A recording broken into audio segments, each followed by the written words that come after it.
guys and dolls, and welcome back to my channel, all things about Karen Wins, and you're here with Karen Wins. So guys, this video is a little bit different from what I'm usually doing, but like I always tell people, my channel is not just on like skincare, it's not just on hyaluron or anything or makeup. This is about everything, all things about me. So you guys know that I do makeup, I do skincare routines, I try all these crazy new tools out there that are coming out. So this video, I just wanted you guys to know, because sometimes I feel like I'm not clear on certain things, and I just want you guys to know a little bit more what I'm going to be doing in the upcoming weeks, and new videos that are going to be posted, and I'm hoping that you guys like them and comment, subscribe, and share them, and or you know what I do in this platform. What I would like to do is inspire people, make people laugh, cry, whatever you feel. You know, I empathize with a lot of I have empathy inside of me. You know, so I do feel, and I want to hear from everyone. You know, I'm here to listen as well. All right, so really quick, this is gonna be a really quick video. Just want to update you guys. So makes me want to cry.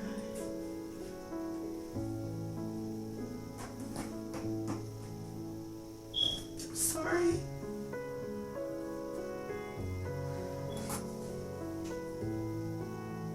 So all you guys just know me for posting videos and whatever y'all think of me, I don't know. But just want to let you guys know something.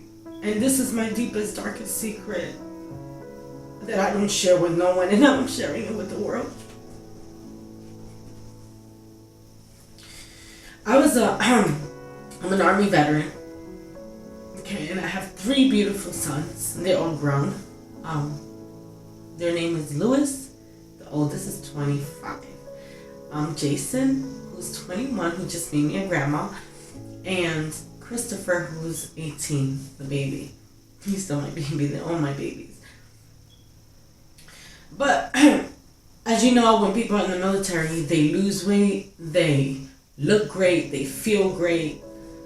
They're constantly moving, doing exercise. And for many years, I was a gym rat, you know, since the age of 24, to be exact. And I became a bodybuilder at one time, you know, big muscles. I don't know, you guys can see now I'm bulky, like, because when you get heavier, you know, or you gain weight, that muscle becomes into a big bulk and real, you know, and you kind of, you know, lose it. And I've lost it. I lost my mojo. But anyway, so I was going to the gym from 2004 all the way to like 2012, religiously, nonstop. I went into a big depression because some things happened, which maybe one day I'll talk about it. That's why I haven't finished my diary, because it's sometimes so hard for me to talk about it. And then I start crying, and to me, crying is good, but to me, the way I was brought up, it was a sign of weakness. You know? And then being in the military, there's like, why are you crying? Never let anyone see you fret. But moving along, to about 2012, then I went into a big depression, which it's been hard. You know, I go through my up and downs. And I was diagnosed with so many things, like when it comes down to depression, manic disorder, bipolar, mood disorders, social impairment. You know, I think I'm okay. Anyway, so back to my weight. So I've been going up and down. I've tried the keto, I've done Metafast, which I did lose like 40 pounds. I've done, but then it's like when you kind of stay on maintenance, or you start like little dipping and dabbing in little foods, you gain it all back so fast, especially when you're getting older, you know? Your metabolism kind of slows down. So around 2015, I was still, you know, healthy, you know, in a decent weight, you know, still in my hundreds. But like from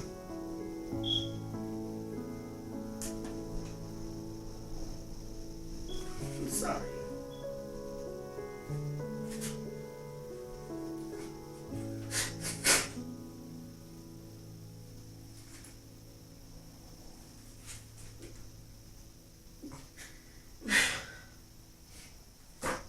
From 2017, I've blown up. And they've given me so many pills, and these pills are not good for you, you know? Anyway. So right now I'm up to 235 pounds, and I never thought that I would be telling anybody my weight. Because it's so hard. Listen, we're all beautiful, and I am happy.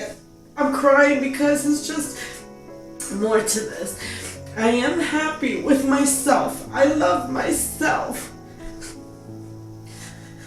But when I'm sorry. I'll be right back. I gotta compose myself. I'm back. Sorry, guys. I'm trying not to cry. So, I'm now up to 235 pounds. Okay? And it's been so hard for me to lose it. Like, I go walking. I do exercise at times. Maybe not every day like I want to, because I don't get motivated, you know? So I'm up to 235 pounds. I went up to 248 pounds.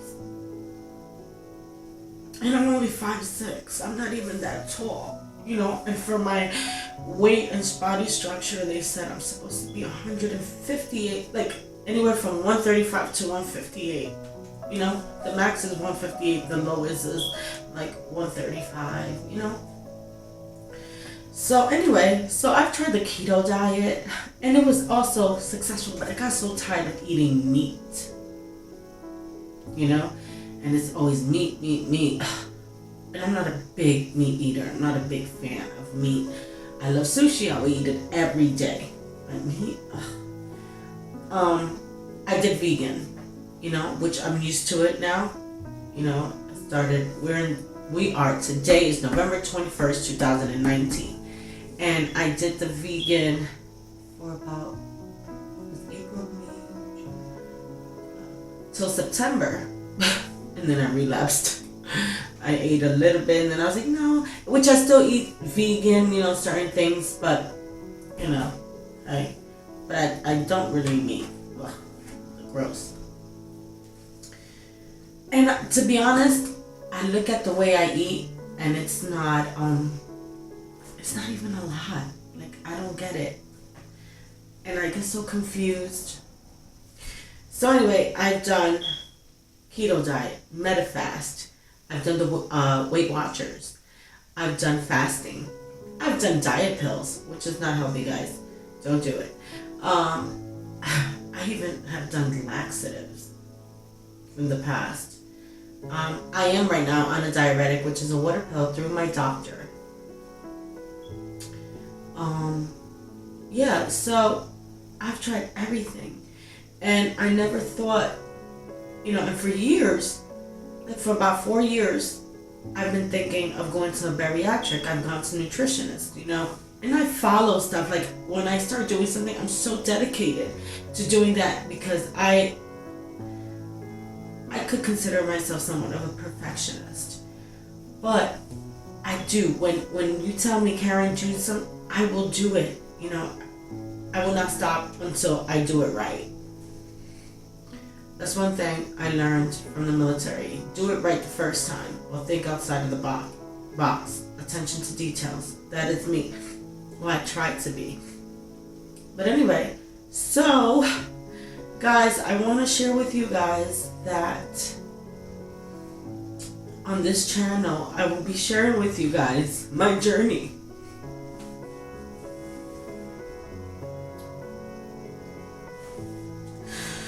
And weight loss, because I've consulted a doctor, and my doctor, because I have hypertension, that's high blood pressure, and I am on 5 blood pressure medications, and I'm only 39. I'll be 40 now in January of 2020.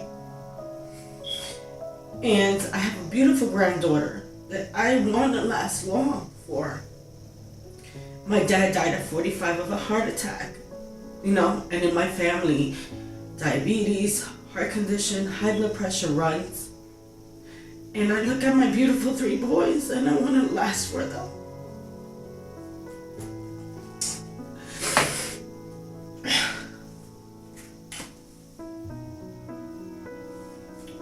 So I decided to go to the bariatrics, and I want you guys to come on this journey with me. I went to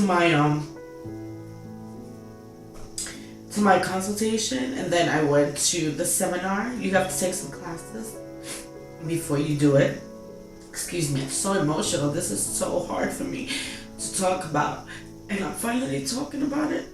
I do have support, but I don't really talk about my inner feelings because I'm supposed to be strong for my kids. I'm the matriarch of this family. And if I fall, they fall. And I won't let them fall. So to better myself, I decided to go on this weight loss journey to weight loss surgery. And I started with the classes on December 5th, which I'll be updating you guys, and along with other little videos that I'll make, but this one here I want you guys to accompany me. December 5th of 2019, I will be going to see the doctor, the nutritionist, and the mental health specialist, because there's certain steps that you need to do before you can actually get the surgery. So the surgery to be scheduled for the surgery, it could take anywhere from 3 to 6 months, right? Because you have to go through classes and stuff to make sure that this is what you want. Because in reality, guys, and this is just a tool they're giving you. It's not a magic surgery that you're gonna just lose weight. Yeah, you're gonna lose weight, drastic weight, but then you have to maintain it and go through the diet that the doctor puts you go through. You have to follow your doctor's rules, and diet plan, and just plan. So the steps are, you first, obviously, I got referred by my doctor. I did not just call myself. I was explaining to him, and then after all this time, he said, Karen, I think it's time. You're a great candidate for bariatric surgery. He goes, maybe if you go and consult with the doctor. He gave me a referral. His name is Samuel from St. Peter's Health in New York, upstate New York. Amazing guy. I went to his seminar and it was impeccable. Like, he knew what he was talking about, and they're like certified, like board certified. Like, this is what they specialize in. They have some awards and everything. Crazy. But anyway, back. I'm losing track. So the first step is you get a consultation from your doctor. You have to have a BMI, in some cases 35 or above. But if you're morbid obese, it's 40, BMI. Also, you have to have certain, issues with your health. Like if you have diabetes, heart condition, hypertension, sleep apnea, stuff like that, that could cause serious health issues in the future. So you get the consultation, you go to the class, you make the appointment, you go to the class, you go and meet with your doctor, which I already met with him the first time, but I'm going to meet him on December 5th. Then after, and all 3 appointments are together, so I'm going to see the doctor. Then I'm going to see the nutritionist, because then they put you like on a 3-week plan. So you have to lose weight before you get the surgery as well. You know, a couple of pounds, whatever they tell you to lose. And you cannot gain weight. If, let's say, you're at 240 pounds and you haven't lost weight because X, Y, and Z, whatever the reason is, you go back, you have to be at 240 or less. You cannot gain more than that. Okay? After that, you have to see the doctor, nutritionist, and mental health. Then you have to call your insurance to make sure that your insurance covers your surgery, or partially or none. You have to know. So if you have private insurance, make sure you call your insurance and ask them, is bariatric surgery, or what type of bariatric surgery is approved, and what are their requirements. Okay. Then after that, I think you get to see, then after that you have to do all your testing, which is like blood work, like in my case, blood work. You have to do like an echocardiogram, go to the cardiologist. You have to do a sleep apnea test, a sleep study test. You have to do, I said blood work. What else do you need to see? Basically, they're gonna check everything. Oh, endoscopy. You have to go for an endoscopy to make sure that you don't have any hernias, any ulcers, anything that's going to,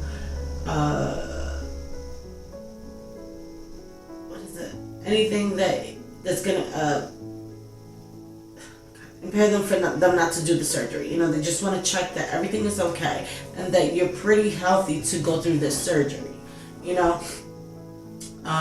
After you're approved and whatnot, and you approve and cleared by all these medical doctors and specialists, and then after they put the request to be approved by your insurance, then I believe they put you on that diet, and then they'll schedule you for surgery. And if I'm not accurate, anyone that's going through it, please give me info. And I do need info, because this is something new for me. I just went to the consultation and the class 2 weeks ago, and I was contemplating if I was going to put this out there, but I am, because I don't want you guys to see me and be like, why is she so skinny? Is she anorexic? Is she doing something she's not supposed to? I don't want to be judged. Not that I care, but, just stuff like that. So yeah, and I want you guys to follow me on that journey. Okay, so those videos, you're going to see a lot of bariatric videos, okay? Woo! Thank God. Alright. And lastly, my upcoming video contents will be like decorating your house for Christmas, In this case, I live in an apartment. It's small, I have 5 bedrooms, but my kids live with me. Well, not 2 of them live with me. And I'm going to decorate like the living room and the kitchen and stuff like that, So I'm going to be doing that video soon, maybe tonight or tomorrow, but definitely this weekend I'll be probably filming for sure, because I'm still cleaning and, decluttering and stuff like that.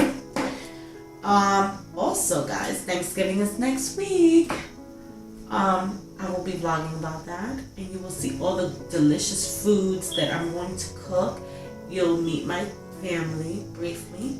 Yeah. And I'm also going to do some Christmas vlogs and stuff like that. So it'll be cool. So yeah, guys. So I want to say thank you to all that are following me, those that are new to the channel, those that are new watching me. Guys, subscribe, because it only gets better from here, okay? Only gets better from here. Oh, before I forgot to tell you guys. Good news. So, I must seem like my phone. She was just crying. What the hell? No, but, it was a deep subject for me. Alright. So, I will not divulge the name of the company, nor will I get real deep into, the more deeper stuff that because I don't know how that would affect, so. But anyway, so yesterday, right, for a year I bought a vehicle, and I've been having nothing but problems. To me, it's a lemon, but because of what they did, it doesn't fall under the lemon law. So, here it goes. I bought a Dodge Caravan, 2010 Dodge Caravan, and I bought it from this dealer, a used dealership, but supposedly reputable, here in upstate New York. So, what did they do? They saw a woman that went in with her granddaughter, newborn at that time, and they took advantage of me. I know about cars, but that day I was so desperate because my Volkswagen Jetta was, done. I couldn't invest more money yet. It was one thing after another, and then the inspection wasn't going to pass inspection, so I said, let me just trade it in. So what happens? I buy that car. When I test drove it, I said, hey, the transmission is like slipping, like stalling. And they're like, oh no, that happens. Dodge Caravans, they all stall, they all, have that little, and I'm like, no, cars are not supposed to do that. It felt like when it was shifting from, 20 to 30 and 30, it was like, clunk, it's like, and I'm like, what the hell's going on? So I asked them about 5 times before I left there. And they promised me that there was nothing wrong, that the vehicle has been sitting in the cold, so I needed to work out its kinks, etc., whatever. So they fooled me. But shame on me. But they would never fool me again. Because of what happened. So now I take it back. Within 30 days, their policy states that within 30 days, anything that is broken, they will pay. They will fix it at no cost to me. It will be a cost to them. Anything. So the first thing that happened, I said the oil changes, the sensor, boop, boop, boop. So I'm like, wait, I go in, there's no dipstick. 1. 2, the oil filter and the oil has never been changed or nothing. Then I go to sit down. Mind you, this is before the 30 days were up, like literally like few days after. So I go to sit down. And you go in your vehicle, you adjust yourself, put on your seatbelt, and what happens? My head hit the back, the headrest. So it came apart. And I'm like, oh, maybe it's just a clip. It was glued, like with Gorilla Glue or something, some cheap glue. I don't know, but I know Gorilla Glue would have stuck. But this was some cheap glue, epoxy, I don't know. But they did that. I call them and they tell me, oh no, we're not fixing that. No. You gotta pay $150 and if not, buy it elsewhere. I'm like, your policy said, they were treating me, they abused me, they humiliated me in front of people. They're just evil. Okay, so now mind you, I go in, I try to talk to them many times. Then the car is slipping, the motor light, the engine light turns on again, and I'm like, why? Yes, it's not a new vehicle, but it's a new vehicle to me. So when you are dealing in a reputable, so-called, quote-unquote, a reputable dealership, those used vehicles have to be well inspected, well taken care of, before you sell it for $19,000. Okay? With interest. Now, ready? The EGR valve is wrong. It's bad. Went bad. It was always bad. Exhaust line, the engine. Once I went in, I said, okay, I gotta go in. I looked at everything. The engine was rusted, which by law, New York State law, the New York State traffic and vehicle law. Just for you ladies and gentlemen that don't know, a dealership is supposed to disclose anything that's wrong with that vehicle prior to selling. If not, it becomes misleading and false, like advertisement or false sale, right? I went to them, I cried to them. I did everything in my power. I even called the president and owner of the company. I went in there, they kicked me out the building along with my better half. They insulted me. So I called the owner, the president, and he never answered the phone. Never could return my calls. I caught up with him outside. and he has said that they needed to fix it. That's all. And then he just kind of shooed me away. Okay, so now here goes. We're all the way down to June. Here I'm keep telling people this. Right now, as of today, it will not pass inspection, and I'm still paying $351.23 for a vehicle that is not working. Okay, but this is what happened. So now I call the mechanic. I don't even think that mechanic is licensed, okay, to work. Every time I would bring the vehicle in, they would not log it in. And what they would do is, like, not put it in, so, paper trail, so they won't have that paper trail to make the customer believe, like, to make the customer look like they're disgruntled and just talking out of the side of the neck. So it was always one thing after another, excuses. They basically did not, even with the warranty is shitty, they don't even want to, even if it's under the warranty, they don't want to fix the car at all. They're stealing. Oops, fast forwarding. I said, you know what, this is not getting fixed. And I even asked them, can you please even exchange my vehicle out for something else? Maybe, we could. They said, no. I was like, oh, okay. So they basically stealing money, and then what they do is they steal your money, and then if they repo your car, which is not going to happen to me, they repo your car, you still owe that loan, and then they'll resell this stupid vehicle that doesn't work. It's shitty. It's a lemon. To another person. And I think that's what they did to me. Alright. But shame on me, because the first time I should have looked, but it is what it is. So then lastly, September came and I spoke to them and I was crying. They were like, we're not going to do shit for you. Excuse my French, that's exactly what they said, and hung up the phone. I called them again. I said, so we're going to go to court. They said, you'll never win. You cannot challenge me, especially when I know that I'm right and I have all the evidence to support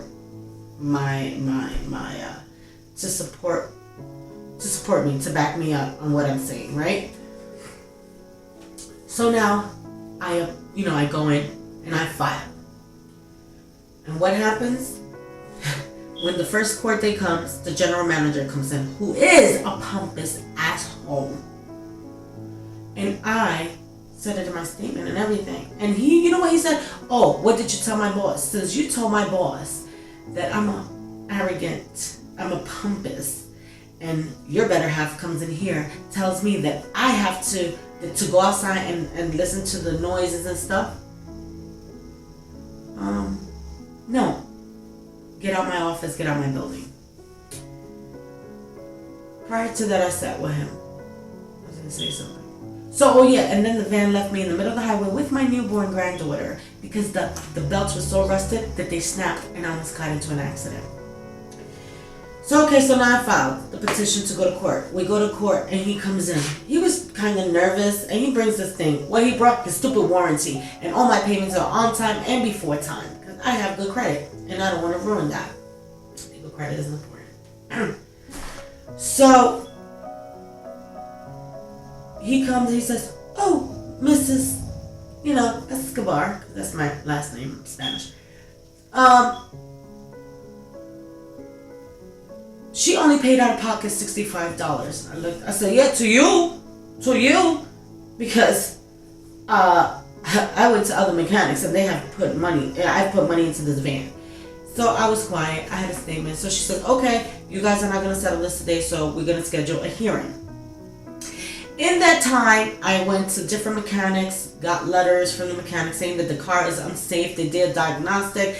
There was, the motor mount is rusted. It could come apart. That's bad because it happened to me long time ago. All the wires are sticking out. The car was catching on fire. The EGR valve is still bad. The exhaust, the muffler is going. Then when you driving, it goes. Like if you're rocking, like if it was the sway bar or something. See, I know about cars. So now yesterday, November 20th, 2019, I went to the hearing. And I made 3 binders, which consist of my statement notarized, just in case you guys ever have a problem. Your statement notarized, which you want to tell the judge, because it's very important to do in chronological order as well. Mind you, I was a paralegal for JAG in the Army and out here in the civilian world. So I learned from the best. You have to have your statement, and I notarize it because it makes it a legal document. I had all my finances, how do I pay, how much I could afford, blah, blah, blah. Then I had all my payments on time and before time. I had their warranty. I had how much the car, the contractual agreements. I put in there all the receipts, because I've gotten told too, because the car doesn't want to start. So I got all the receipts for the towing, the city tickets, all the fixtures that I've done in different mechanics, etc. A through Z. Every single receipt.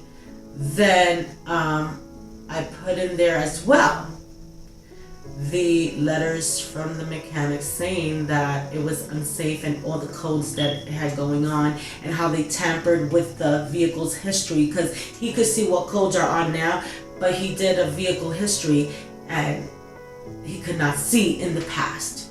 He said they tampered with the vehicle. So it becomes a faulty inspection. So now, then I also put in the law. So for those that don't know, any car that's rusted, any car that was misleading, like that they did not divulge or disclose any information about the vehicle and was falsified, whatever, it falls under the traffic and vehicle law, at least for here in New York State, and it's section 417-8, paragraph 3. Okay, read that. I put that in there.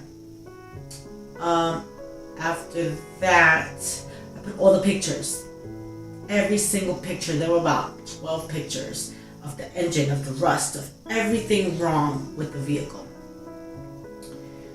What else? And then lastly, this was the golden ticket, besides the mechanics. I had the reviews, recent reviews, like within the last week, naming the same people that I took to court, naming the same mechanic that was sitting next to me, naming the same general manager that went to court with me the month before. Okay? They were going through similar experiences that I had. Then I printed out, they had 53 Better Business Bureaus open. And, 53 Better Business Bureaus. And these people only been operating for 6 years. And 35 of them are open, including one of mine. So now, what happens? I put this binder really nice for her. I gave them one as well, which came out of pocket to me. And I have mine. So now I start reading it, whatnot.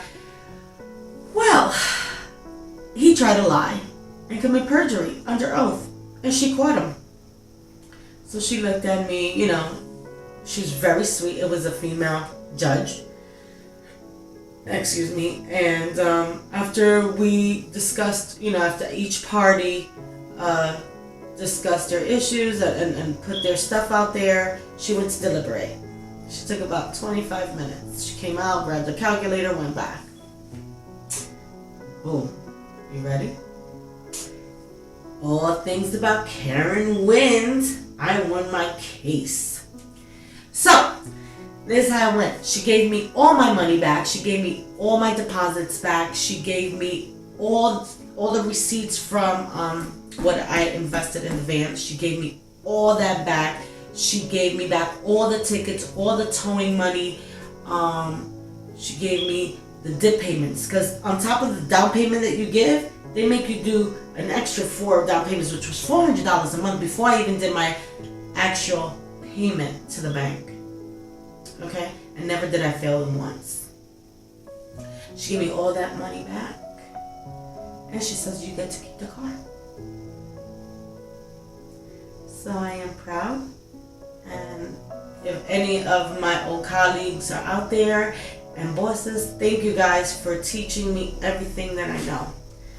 So yeah, guys, don't let these, and just a little thing, when you go out there to buy a car, whether you're a female, man, a kid, a teenager, whatever you are, make sure that you thoroughly look under that hood and under the car if you have to, because this is money that's coming out of your pocket, out of your family's mouth, out of your home, for these people to be taking advantage of people and doing a fraudulent sale. That is not cool. That's unacceptable, inappropriate. Finally, the judge told him, and I quote her. She came out, she looked at me, she goes, "This is a bad deal between both of you." She goes, "You put so much effort into this. Look how beautiful this binder looks with all your evidence." She goes, "Why did you not do that at the beginning?" But I was like, I was desperate. She was like, "Don't say no more." She turned around to him and she stood up and had the binder like this. And she goes, you know what? You know what you are doing and what your company is doing to every single person that goes in there. You guys knew what you did to her. She goes, "Shame on you." She said, "You guys know," she was, there's like, "You sold her a lemon, but because you guys drove 5,000 extra miles," whatever it was that they did, she knew what she was talking about. She goes, "It did not fall under the lemon law." But she goes, "But you know you sold her a lemon." She said, "Let this be a lesson learned." And she goes, "Ms. Escobar, you have 30 days to collect your money. And if they don't give you your money by December 20th, you come back here and we will get the money." So I was happy and ecstatic. And even when he walked out, I shook his hand and I said, "I understand you work for them. You're not the owner, but this is a lesson for you to learn to be accurate. It doesn't matter. Can't be stealing from people." And because they said I would not win, I make sure that all my law studies and everything I've learned in school, I put it to work. And it worked. So, thank you guys for watching. I hope you guys enjoyed this video and what I've been going through. But I will say there is a God up there, because I'm so happy, so blessed. This week, you guys know, for 2 weeks back, I was going through hell. I thought that I would not see the light at the end of the tunnel. I was crying. But let me tell you, everything fell into place. And I am so blessed. And you know what, guys? You may not have $1 in your pocket, but if you have God, you're blessed. You have family, you're blessed. You have a roof over your head, you're blessed. You have food in your fridge, you're blessed. You are blessed. Thank you guys for watching. Don't forget to subscribe, like, comment, subscribe. Ring the, press that little notification bell that you see on the top so you'll be notified every time I upload content. And guys, thank you. Happy holidays. Hope you guys eat a lot of gobble, gobble, gobble, gobble. Thank you. Have a great one. Later.